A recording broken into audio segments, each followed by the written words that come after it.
Bosan lah makan daging goreng kunyit. Hari ni nak buat daging goreng cili padi limau. Wih, cili padi limau. Macam mana buat ni tu? Daging ni kita rebus dulu, lepas tu tumbuk. Kemudian perap dengan bahan-bahan tumbuk ni pula. Lepas tu kita nak kena kisar apa ni kak? Ni untuk bahan-bahan kisar kasar. Oh. Letaklah semua bahan dalam ni sampai melimpah ruah. Wih, muat ke tu kan nak blender ni tu? Muat lah, kita muatkanlah dia. Wih, hebat lah kak. Sampai dia kasar kan Kasar, lepas tu kita tepikan.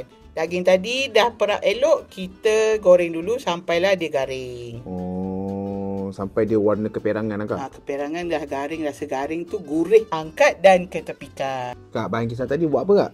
Kita tumis lah. Kita guna je minyak yang sama tapi kurangkanlah sikit. Oh, nak tumis dia sampai warna apa kak? Goreng-goreng ke? Tumis sampai garing lah. Oh, lepas tu dah garing kita masukkan macam biasa. Gula, garam, sebut dan perasa. sebut perasa.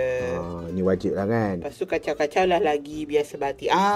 Limau kan. Kita daging goreng cili padi limau. Makanya kena dah ada limau. Ya sebati. Lepas tu masukkanlah daging tu. Masuk juga daun limau. Baru lagi Dah masukkan daun limau purut ni nak kena goreng berapa lama kak?